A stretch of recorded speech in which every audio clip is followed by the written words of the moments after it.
I will call the Anna Berry School Building Commission to order. Sarah, could you please take attendance? Miss Lisi, Present. Kaskowski, Present.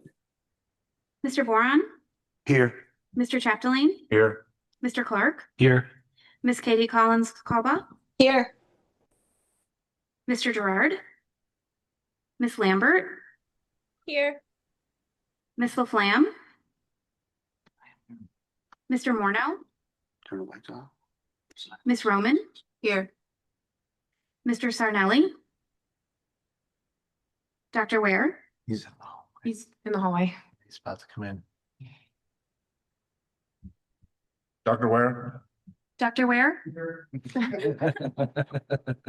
Perfect timing. 9 present, 4 absent. Thank you. Oh, First item on the agenda is public input. Is anybody in the audience or on Zoom? If they want to say anything, you have 3 minutes. You can address the committee. That's, oh yeah, I'm looking at him. Oh, there's Mr. Sarnelli. We can see. And just for Mr. Sarnelli just walked in. Last call for public input. Seeing none, we'll move on to the approval of minutes from July 17th, 2025. I'll make a motion that we approve the minutes. There a second? Second. Is there any discussion on the motion?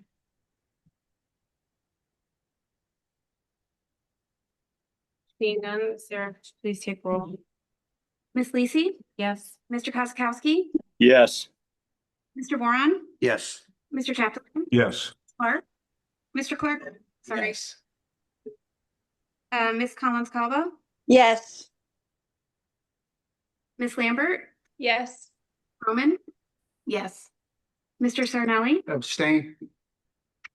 Dr. Ware, Yes. 9 yes, 1 abstained. Thank you. I don't believe there's any communications. So we'll move on to the approval of invoices. Submitted is from Colliers dated July 31st for professional services rendered in the amount of $21,166.40. I'll make a motion that we approve the invoice. Second. Any questions or discussions? Sarah, when you're ready, could you please take roll? Miss Lisi, Mr. Kaskowski, Yes. Mr. Boron, Yes. Mr. Chapdelaine, Yes. Mr. Clark, Yes. Miss Collins-Kalba, Yes. Miss Lambert, Yes. Miss Roman, Yes.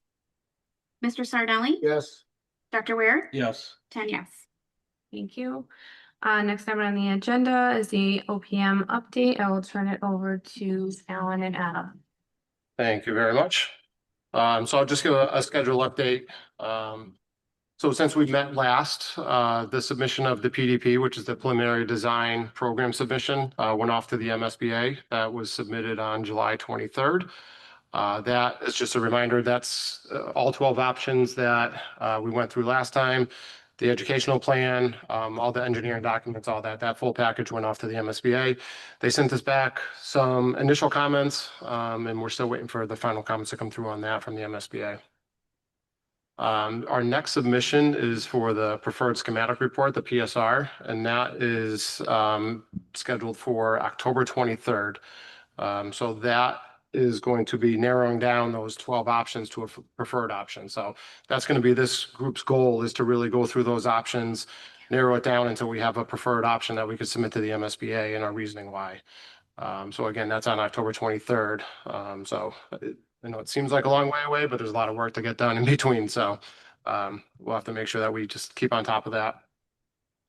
And then we're going to have a facilities assessment meeting, and that's going to be in November. There's going to be 2 dates that they'll provide for us. And so that facilities assessment is going to be working with the MSBA's group to go over that submission before it actually goes to the board. So they're going to, want, members from this group, superintendent on there, to talk through the educational program, to talk through, what site that we select, the option that we select, and just make sure that the city has thought through everything. And if they have any questions for us, we'll, obviously be online to answer those questions.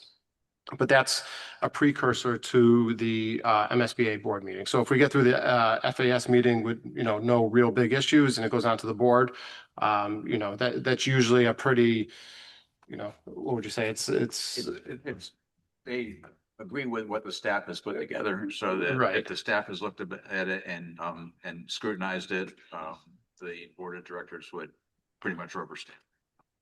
Put that lightly, but. right. That's what I was trying. Yeah, it's kind of a formality to get through. Yeah, it's a formality, for the board meeting, but it's, we'll be on there. They'll, congratulate us on making the selection, and then we'll move into schematic design from there. What is the date of that we're scheduling? Yep, I was just gonna get to that. So the MSBA board meeting is December 12th.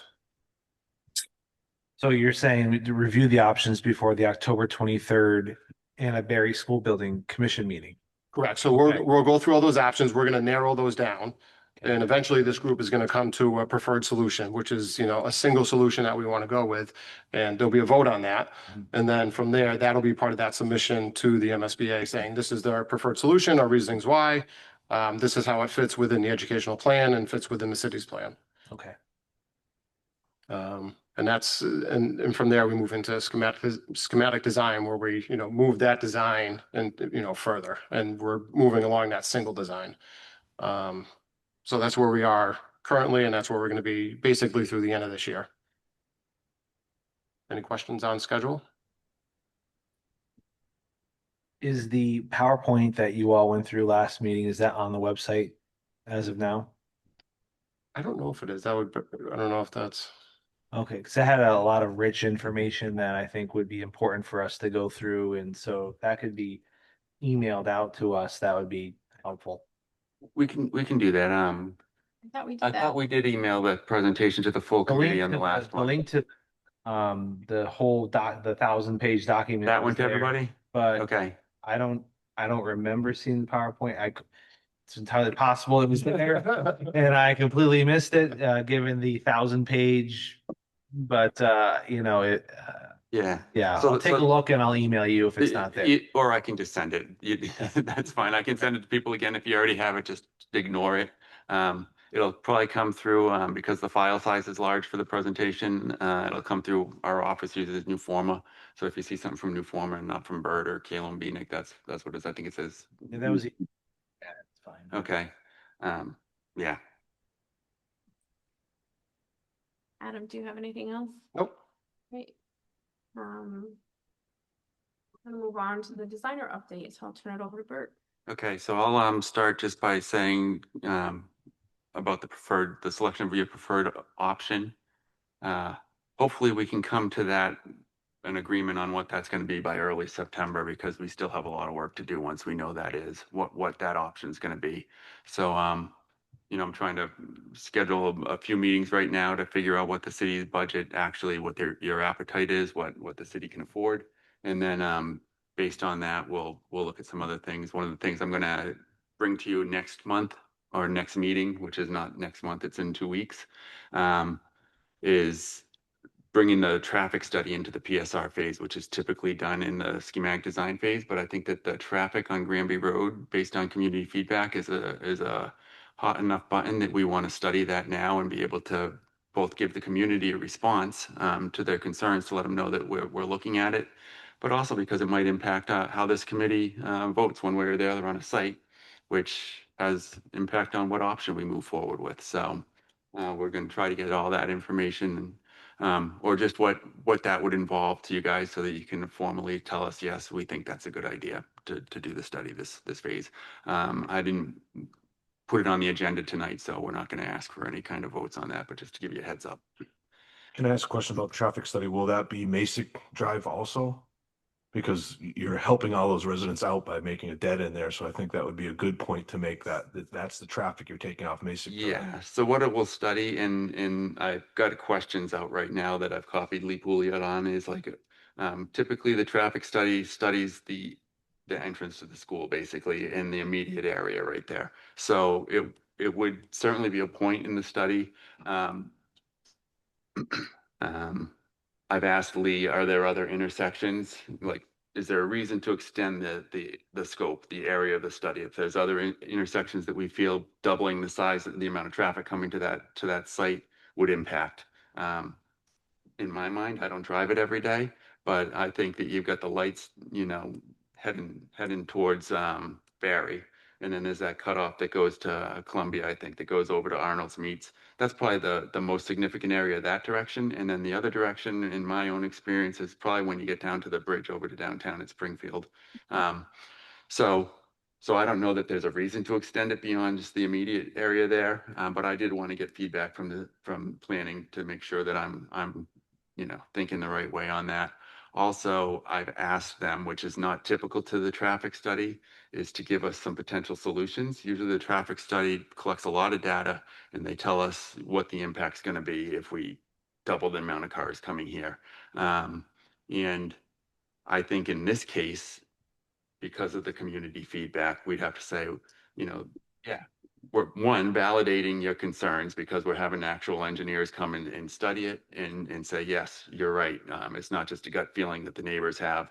There is issues here that have to be addressed. But I think that also we need to kind of give them a response as to what we think some potential solutions would be. They won't be, completely designed or anything, but we can give enough information to say that these are the issues, these are strategies to address the issues. So that'll be a part of the traffic study as well. Or do you know when you plan on doing a traffic study?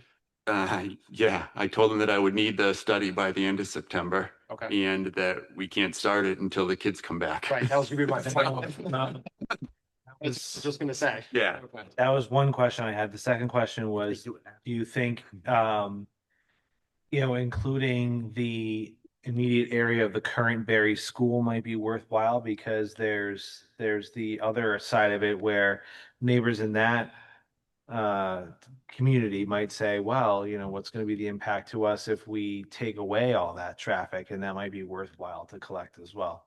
So we asked our engineers that question today, and they didn't think that for what the typical MSBA traffic study looks at, that was really pertinent right now.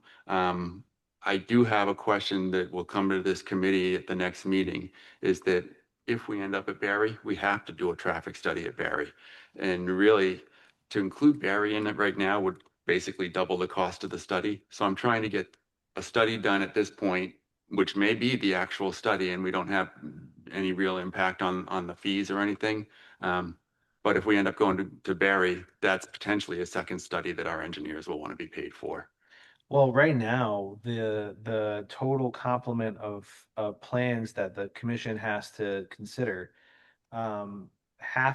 generally half of them are at Garrity Grove, basically, right? Yeah. And the other half are at Satella. And this is why typically the study's in the schematic design phase, because you'd be down to just one site, but I don't think you can select a site here without studying Granby Road. That's my opinion. So then I guess that then, following your logic, that if we decide as a commission to forego the Zatella site and go at Barry, that then we would commission another traffic study. Right. And the reason I approach it like that is really just so that the city doesn't unnecessarily spend money to do the two sites. If we end up at Zatella, then you've gotten out without having to look at that area Do you have necessarily. an order of magnitude of what these studies? Yes, I looked it up today. So originally, when we were collecting fees proposals from our consultants, we had it in the civil engineer's scope, and they were looking for $42,000 to do the traffic study. Oh, No, it's not. But we did shop it around, and we got it for about half of that price from the consultant that we're using. So its order of magnitude would be about $20,000, I think. I would think that, in my opinion, starting with the traffic study at Zatella makes more sense because, one, it's a more heavily traveled road, and there's a lot larger of a concern from the community with regards to traffic at that particular site. I know there is concern. I don't want to disregard any concerns that we have at Barry. But I think that right now that the Zatella is a lot greater and could have a bigger impact than what the traffic study might reveal at Barry at this point in time. That's just my opinion. I agree with that, mostly because at Barry, it's status quo, more or less. Right. So, I have no problem with that. I just want to kind of understand the logic. If for some reason the committee feels tonight that there's potential that you'd want to study both at this time, I can get a proposal from our engineers before the next meeting to at least give you the number. Would But- there be less cost in doing that because the crews are out there at the same? I could ask that Mobilizing. question as part of it. Mhm. That might be a valuable Yeah, question that's to not pursue, too yeah. No, Bert, is it required that we do a study no matter which way we go? So if we do a Yes. study on Satella, and we go to Bear, Yes. okay, Yep. so it's required. It's Okay. just they're moving it up. Yeah, Right. no, I understand it. Yeah. I think I agree with Melissa says. It's kind of, we know Greenview Road is gonna be more congested if we move it to Satella.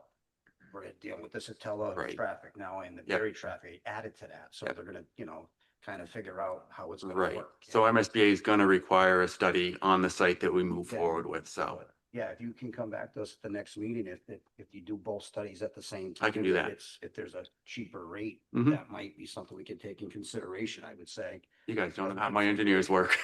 So, You know, but do we I'll ask. spend 42 each time, or do we just spend 50 or 60 one shot, Right, like is So, it you know? 30, giving your Yeah, I got- $10,000 Yep. Is estimate. it- Yeah. Is it a few dollars or is it a couple, No, that makes so- perfect sense. I'll make sure to get some numbers for the next meeting. Okay. Mm-hmm. Thank you. I have a couple of questions too.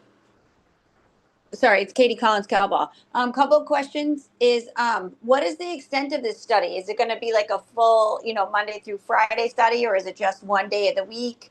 And then I know you said you need it by the end of September, but you have to wait till kids go to school. Also, we have to remember in Chicopee that pre-K and K start a few weeks later. I don't know how it is in other cities and towns, but in Chicopee, it's at least a week typically later. And so are we going to take that into account as well?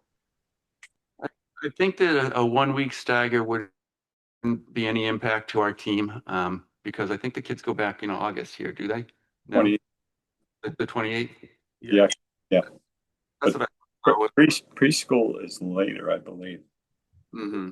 Our pre-K is starting September 2nd, so I think we'll be okay. It's the 1 through 12, I think. Yes. Dr. Ware can confirm. They start on the 28th, and then pre-K and K are going to start on September 2nd. That's correct. You beat me to it. That's what I said. Thank you, Kate. Okay, I think that's close enough. I'll just tell my engineers that September 2nd is the earliest they can get in there. The other part of that was, I'm sorry, can you repeat the first half of the question? Yes, people are going to ask, like, what is the true definition of your study? Is it like just one day when the buses are going and then when the buses are leaving? You know what I mean? They're going to school and then leaving school? Or is it going to be like a whole week of what is the traffic? Like, that will be a question that we'll get when, we start bringing it to the community. Okay, I don't want to answer that one and give you the wrong answer. So I know that they'll study the peak traffic hours and things like that, but I don't know how many days that they're out there, they're counting it to get an average. They also collect a lot of data from other sources. So I can work to kind of get a better definition maybe of what the study is too. I'm sure it's outlined in our proposal from them, but I can share that. Any other questions on traffic? Okay, then I have a treat for you guys tonight. We brought our mechanical and electrical engineers, and they're also our sustainability consultants. So this is Jess Farber from CMTA. And he's got a presentation tonight to go over what our options are for HVAC systems and to talk a little bit about sustainability and see what the commission's goals are going to be for this project as far as sustainability. Once we understand that, our team internally will work to propose a scorecard for the credits we want to pursue. And we'll bring that eventually too, to just have the commission approve it. So turn it over to you, Jess. Thanks. Thanks. Thanks, everybody. So I have a handful of slides here. We'll get to HVAC system selection in a minute, but just exciting. So a quick agenda here. So first, we're going to talk about the building itself. So we know you have the 4 sites. We'll give a quick recap of that and give you some of our thoughts on sustainability related to the 4 options, and maybe that helps you understand the good, better, best. We're looking at kind of good, better, best in terms of some comparisons. Then we'll get into some HVAC options and some ways we can approach that. Again, good, better, best. just trying to get a sense of what makes sense for the town. And then we'll talk about incentives and external ways to help fund some of these things that we're looking to do, especially in the sustainability front, and then Q&A. But clearly, if there's any questions as I go on, feel free to stop me. And I'll be happy to answer them as best I can. So first, we want to get into what do we care about efficiency by design? So, HVAC system consumes the most energy in a building. I think people logically would understand that air conditioning and heating building takes a lot of energy, right? But the building itself is the driver for that. So we want to look at the building itself, and this is where sustainability comes into play. As an engineer, we nudge architects along looking at orientation and massing and help support that through analysis and studies to optimize these things. Do we have the building turned the right way? Is it compact as it can be? And start looking at those to improve efficiency. And by improving efficiency, we reduce sizes of HVAC systems, which reduces cost. So all this has a positive impact to you as the end users and payers of this thing to really optimize the dollars we're spending on this building in a holistic process. So we're going to talk about some of that building massing and orientation piece first, then I'll get into the HVAC. And I really wasn't planning to talk about on-site renewables, but we can talk about that if you like, just in terms of what some options for that might be, depending what your appetite is for those things. So first, again, we'll get into the building itself and talk about the 4 options. So put these up for Burke to maybe do a quick recap of the 4 options, then I'll talk about the sustainability side of these 4 options. So you guys remember the 12 options last time? We're narrowed down to the 4 options that we're going to study in the preferred schematic report. We're required by MSBA to carry at least 1 ad reno project. So this is what design alternative A2 was, if you recall. We're saving kind of the east end of the existing building with the gymnasium and portion of the classroom wing. This is a 2-story option and just kind of sits on the site at Garrity Grove. And this one actually, well, there's going to be a summary chart at the end that kind of shows how the orientation and everything works in building massing. So I'll save that till the end, but it's not the worst one. So I guess we'll click to the next one. Yeah. This is very similar as far as orientation of the building and even to massing probably, but this is your new construction on Garrity Grove. So you can kind of see to the left-hand side of the slide, the dashed line is the footprint of the existing building. That's where we'd replace your park amenities again, and we'd build a new school. So there'd be really minimal phasing in this. The kids stay in their classrooms while the new school is being built. There'll be some site work phasing, things like that. Parking lots will have to be phased to make sure that there's parking while, in lay down areas for the contractor. Whereas the ad reno option that we looked at first is going to have much more complicated phasing because we're going to have to build the new addition, move kids into the new classrooms so that the contractor can go back and take down parts of the existing building. But next is design alternative B3. Just a heads up, this is the worst one in terms of orientation and massing. But part of what we do in this phase too is improve on these. So we're bringing all of these options kind of forward to the next level of development. So this is feedback that Jess's team gives our office. We also get feedback from our landscape architects, similar kind of things that will kind of help make sure that we're putting this building in its optimal position and configuration on the site. So right now on the left side of the plan, the orange footprint of the building, you can see that's the 3-story wing. And that's really not ideal that it's facing west for the solar orientation. So, but if we rotated that, if we could figure out that we could rotate that building 90 degrees, that would be a benefit. We've still got the 1-story pre-K wing that's now not going to be facing ideally, but maybe we can get that in the same orientation. Those are the kind of things that we'll look at as we develop these options based on the feedback that we get from our team. So then the last alternative we're studying is a consolidation option. We went with the new construction for that, combining the Zatella and the Barry students into one building. And that's really because the Zatella building, you'd end up with compromises in your ed program and in satisfying the ed program just based on the size of classrooms in there and the constraints of the existing building structure.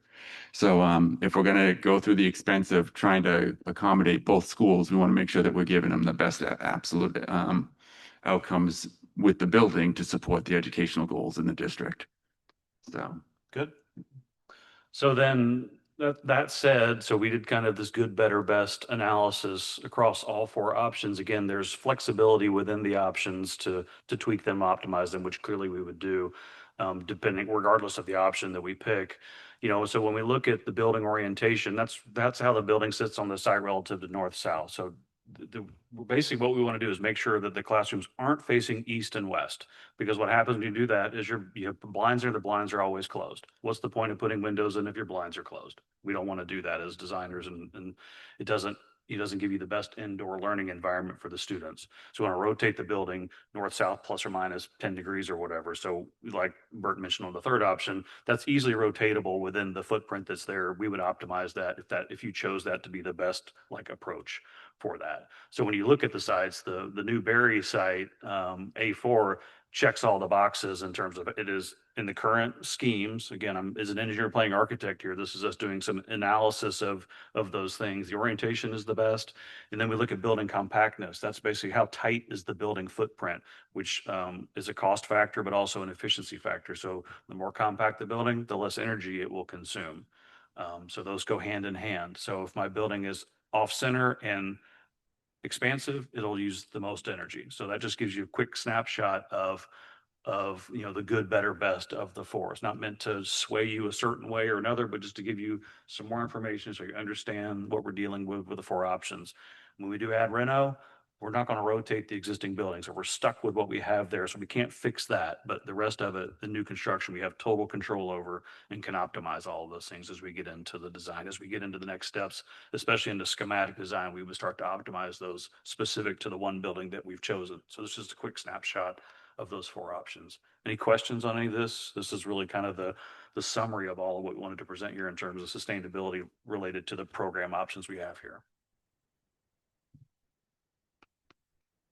I'll take silence as acceptance and move on.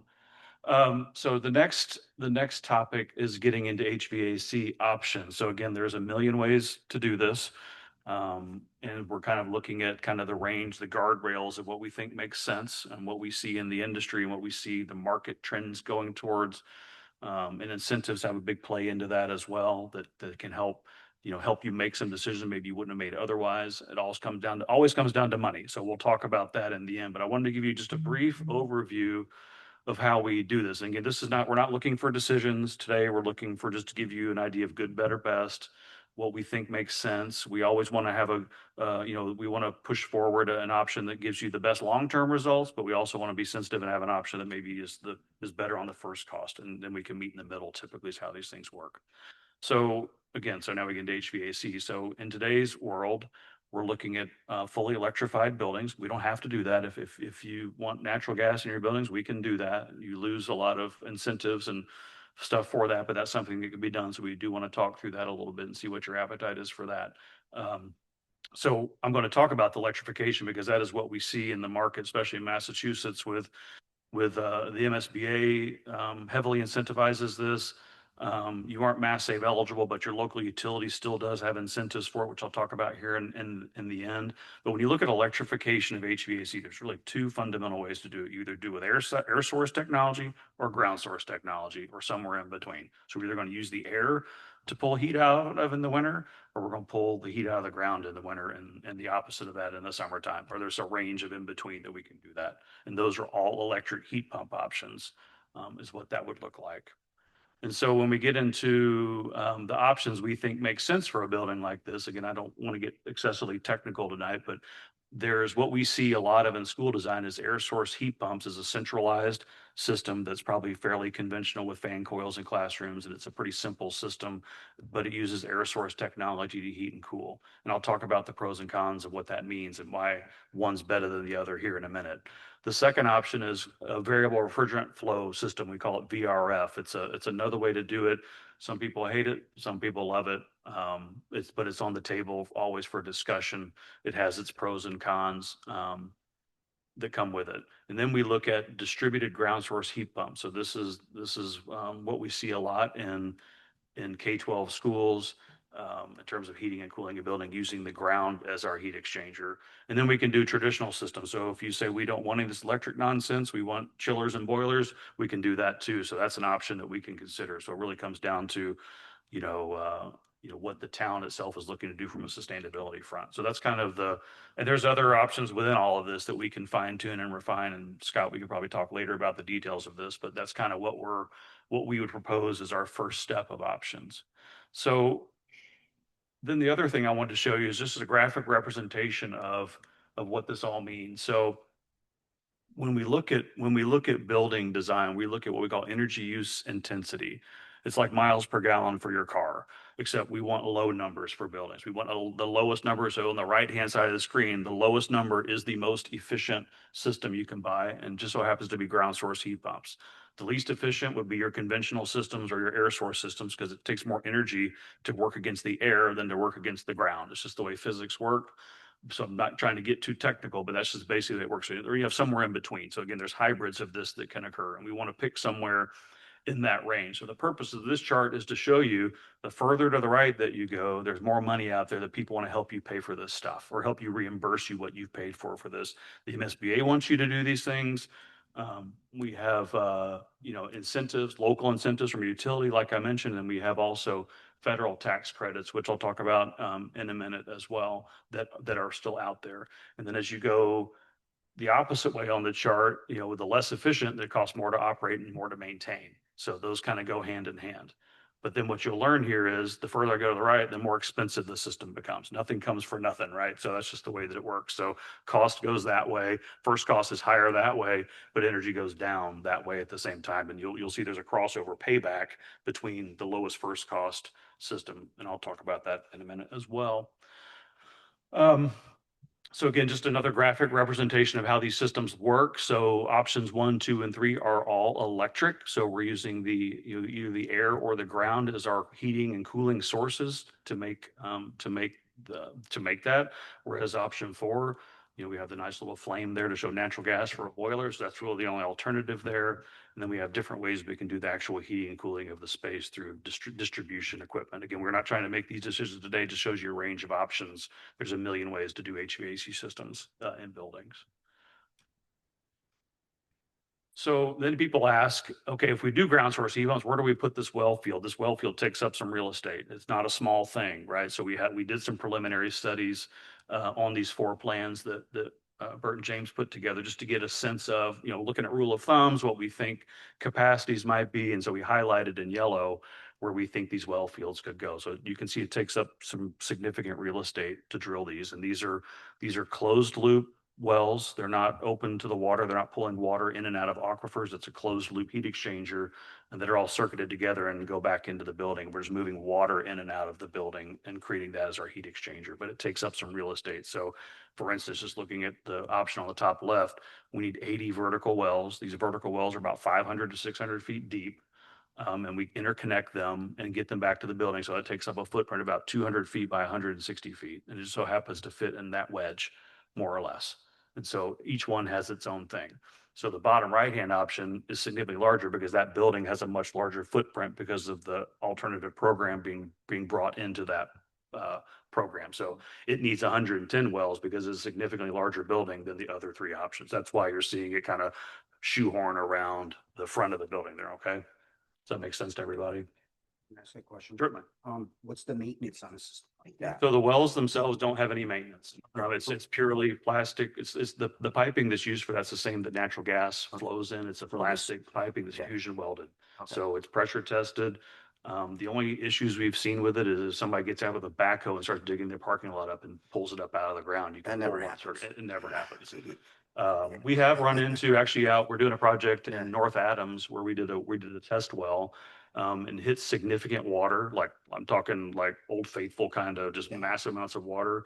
And once we did that test well, an option was to drill shallower wells instead of going so deep. So that gives us that information. We don't go for that information until after we get past schematics anyway. So it's more just, this is what, based on our experience, we've done many geothermal HVAC systems all over the place. And so we'll just use our history and experience to get to this through this, the PSR and the schematic design phase. So what's the initial cost difference between something like this, where you're digging into the ground and have, you know, however many wells you have, 500 feet into the ground, versus I want to say out of the box, even though it's not really out of the box, but your There's traditional, conventional. you know, stuff.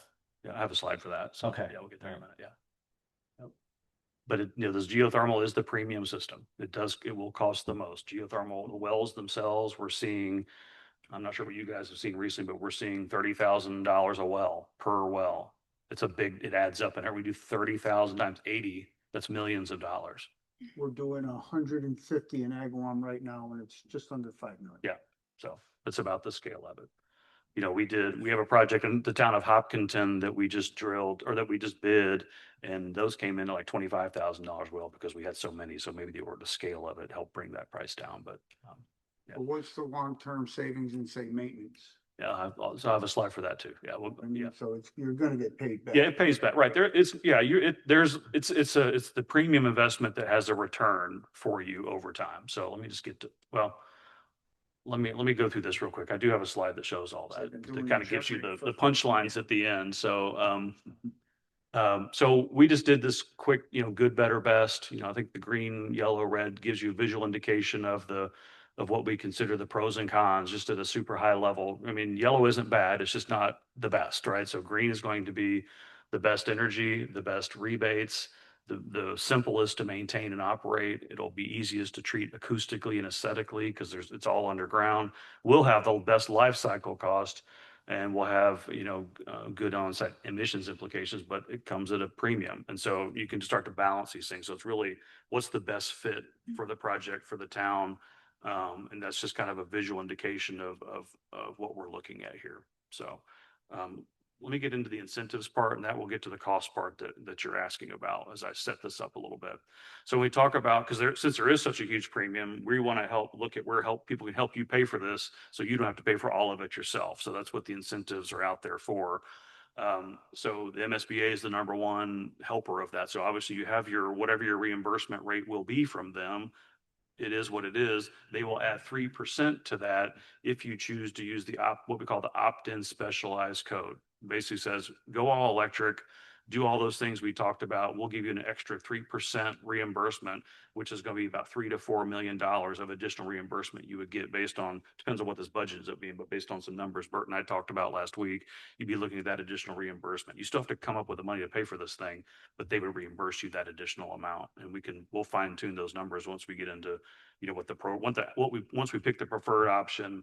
And once we start doing better cost estimates, we can refine those numbers. So there's, that takes a pretty heavy lift off the premium that we're paying for it right out of the gate, if you want to look at it that way. There's another 1% we can look to do that would be beyond that for other pieces and parts that have to do with lead.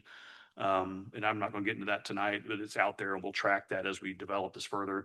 The minimum requirement per MSBA is to do LEED silver. And we do this all the time. It's not difficult to do in these new buildings, even in the ad reno, it's not difficult to do. Generally what we see, it's actually pretty easy to get LEED gold without doing anything more than we're doing anyway. And again, as part of this evaluation, we'll look at all that, but we're way too early to get into the weeds of what LEED is and the points we might get and all that kind of stuff. And probably would bore you to death if we talked about it anyway. So that's kind of what we're looking at. So keep that in mind as we talk about these alternatives. The second thing is, we have our local utility does have some incentive programs. I think part of what we'll do in the next steps is reach out to them and get better definition from them of what that is. Mass Save, which just doesn't apply here, has tremendous incentives in terms of doing ground source heat pump technology. This doesn't appear to be that way to me, just at first blush. There's going to be some money there. I think it's going to be fairly insignificant in the grand scheme of things, but I don't know that for certain till we start asking some questions. But that's something we'll do in between now and PSR, just to get a sense of what are we thinking? Is this a $10,000 thing or a $50,000 thing or $100,000? We really don't know that yet. But if it, in Mass Save territory, when we do ground source, it's usually like $1 million plus. Because again, they're trying to incentivize efficiency and design. It is what it is. The last thing with this is the federal tax credits. Some of you, I think we probably talked about this when we interviewed for this project long ago, but for those that have heard this, the Inflation Reduction Act was passed a couple of years ago that was providing significant government reimbursement, federal reimbursement for investment in certain technologies. Fast forward to July 4th of this year, and the big beautiful bill passed, and hacked a lot of it out of it. However, the ground source heat pump technology was not harmed from that. So that is still an incentive that is out there to the tune of 30% of the cost of that system, which on this slide, you're looking at $3 to $4 million that could potentially come back to you for investment in that technology. There's a lot of caveats that go with it, so don't get too excited about it. Don't make your decision based on this, but it's still money that's out there, I guess, is the moral of what I wanted to kind of to boil it down. That there was a lot of unknowns prior to July 4th of whether this was even going to be a thing or not. The solar side of the world was cut pretty heavy, and things like that. And the sunset date is currently exists as 2032. So the systems will have to be placed into service by 2032. So doors will need to be opened by then to try to reclaim this kind of money. So just correct me if I'm wrong. So with the IRA credits that you can get, so you're not submitting, like you said, it's a rebate program. So the system has to be in and running, and then you submit for the rebate. Correct. So anytime between the time that this committee makes a decision and completion of construction, those IRAs could go away. Correct. They're not guaranteed. Correct. Just to be clear. Nothing is guaranteed. Right. Correct. It's just like the paperwork and doing things and Buy America just for that stuff. It's really not that difficult. Right. No. And if the money's not there, it's not. Right. It's not a problem. So If it doesn't happen, you're not really putting yourself out there Right. for any extra dough or anything. It's icing on the cake here, if you can get it. Are you saying the building has to be occupied? Has to be, yeah, the building, the systems have to be placed into service, so we'd have to have started the systems and Occupy the building? right before occupancy, the buildings are started, so it's a couple of days difference there probably, but yeah, so you can't. Substantial completion. Yeah, substantial completion effectively when we could do that, and so then there's a whole process to go through paperwork and IRS and Well, all yeah, kinds of hoops. As me personally know, but like TCOs, temporary, Yeah. Stuff like that to get things to move forward, so. Yeah, I mean, I think if any sort of official authorization to use the building Yeah. probably would classify it as to that. But like, to your point is, don't make your decisions based on this. This is something that's out there. It is still, my point is it's still real. It is still a thing. It could change. Who knows what's going to happen in 2 years when, we get a new president, or 3 years when we get a new president. It could all change again. It might change and get better. It may get worse. Who knows? You can't predict any of that stuff, right? I will say that these credits have been around for a very long time. They're called investment tax credits that rolled into the IRA, have been around for 20 years. And so these have just been built upon and built upon and built upon. So I tell people, again, don't take comfort in it, but I'll let you know that there's been a lot of red and blue Congress and White Houses in the past 20 years, and this thing still had legs under it. And even through all the rhetoric going on right now, it's still there. So, right. So I probably jinxed the whole thing, but so again, don't make it, but this is real money. This is real money. The next slide is the punchline that you've all been waiting for. So this is kind of the difference. So this isn't specific to this project, but it just gives you a gauge of the premium system is the blue line at the top. So the geothermal ground source heat pumps cost more, so that's a premium. And the yellow line is we're still comparing all electric here, so it's maybe an air source electric system, lower first cost, but you'll see the energy efficiency.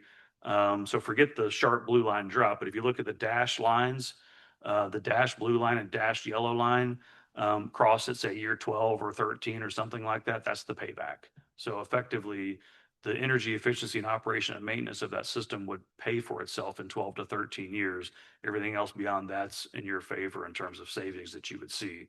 So I always say, it's like, I know obviously there's budgets and there's first cost constraints we have to deal with, but you're either going to pay me now or you're going to pay me later in terms of how you buy these systems. You're either going to pay for it on day one. And the good thing about day one is a lot of people want to help you pay for this. That's the part that you have to keep in mind here. That's what, so if you look at the investment tax credits, and really the MSBA number isn't even in here. If you take the investment tax credits alone, that makes it the lowest first cost system if it's still there when it comes to pass, right? So just keep that in mind. So you spend more to save more over time, or you spend less and pay more in energy over time. And those energy bills, you have to come up with the money to pay for those forever until you renovate this building again. So that's just keep that in mind as we choose this.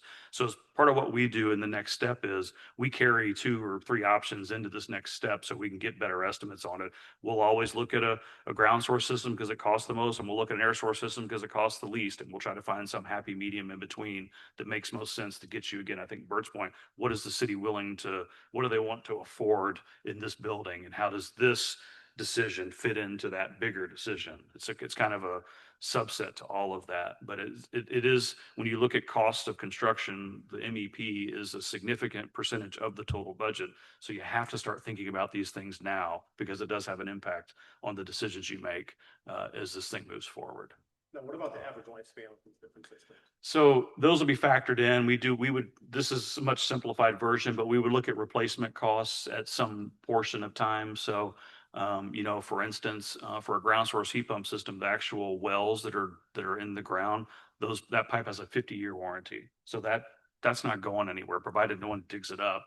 It should last. You pressure test it. It's plastic pipe. It's fusion welded. It's cooked together. It's not going anywhere. The heat pumps themselves last probably 20 years.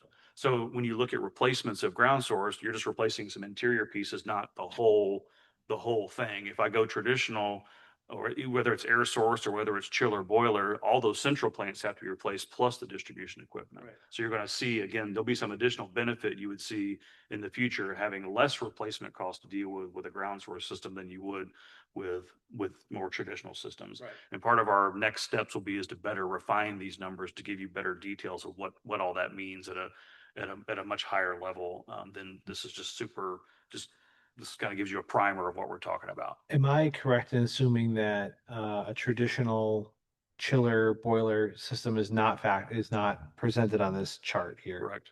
Okay, so Correct. I guess, knowing pretty intimately what the questions might be as this starts to move forward the process, the question is going to be, well, what's wrong with just your traditional chiller boiler system? And it's, really inexpensive and yada, yada. And I guess I wonder if there's a way to present the cost of the ground source heat pump system as compared to what we currently would use in a traditional chiller boiler setup. Yep. That I think might help with that argument. We can do that. We typically do that. It happens on pretty much every job because people such as yourself ask that same question. If we did our business as usual, what would that be? And show me that. This is my own district. We had building projects and that came up. Everyone's just trying to advocate for geothermal energy and yada yada. But everyone's like, okay, well, it's going to be really expensive now, and let's just do the traditional system. And so I think that would be really It's a helpful. real question that we Yeah. get asked every time we have these conversations. So no, absolutely. I think The price of gas, right? Natural gas is just gonna keep going Mhm. up and up and up and up, where this closed loop system Yeah. it's in. No, and I agree. Yeah. Conceptually, I think it should be the ground source heat. I just, knowing Yeah, I mean, knowing what the general public is going to say and knowing what the city council is probably going to say, I think that's really helpful to. part of our job and our task is to present that to you so you can see kind of the range of what we're talking about here. And then you, as a commission, can make an educated decision what's best to recommend that forward of how you want to do it. I can design whatever you want all day long. It doesn't matter, but I'm just giving you the information of what it means. Yeah, and I could speak a little both high schools were conventional heat systems, and there's a lot of maintenance. Mhm. Maintenance on boilers, maintenance on chillers, maintenance on air handlers, maintenance on VAVs, maintenance, belts, bearings. There's a lot of maintenance on it. Yeah. We did for DuPont go to VRF, which not as much maintenance, not a lot of complaints. It works really well. If I say anything, it's more circuit board related or computer related problems that my guys are not trained or certified to do because it's an LG system. So LG has to come. So there's a cost to that. But I think the geothermal is definitely the way to go. And if if anything, we should do at least what DuPont has and not make a step back and go to what we had in high school, where we did have to replace 5 boilers. That was $500,000. Yeah. So I think we can refine probably offline what we think the 3 options would be that we would carry through, because I think that's something we always do. I think there's going to be some traditional something that we want to be able to present, and then some air source options, some ground source option. That way you can see it all. Like I would advocate, along with what Scott said, that the chiller boiler, the traditional system shouldn't even be an option to present. Just in the cost, and maybe present it as like, this is what the cost savings would be. Okay. But I think I would agree, minimally it should be the VRF system, because that, Yeah. not just from experience working at comp, Yeah. knowing all that, it would be better.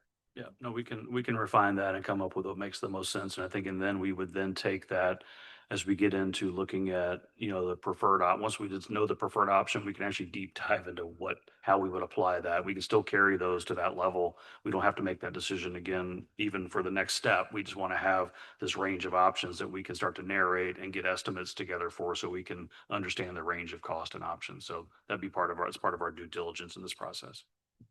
And I think it would be wise to wait until we know what we have for funding and we pick out the building design we want, because the difference between a 94,000 square foot building and 124, 126,000 square foot building is a major cost on those two different options that we're talking about. Correct.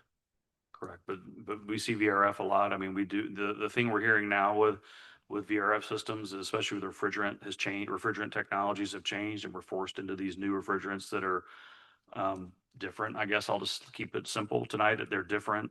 So there's a level of complexity that comes with that you need to be familiar with and comfortable with in terms of operation and maintenance, because it is a lot of what we at least hear as consultants is that maintenance is out of your hands. Like you really don't have the skill set, or probably want that skill set to deal with that refrigerant, because it's huge volumes of it and it's a little bit more complex. But again, this is your decisions to make, not mine. I want to present you with what we know to be the pros and cons of all of it.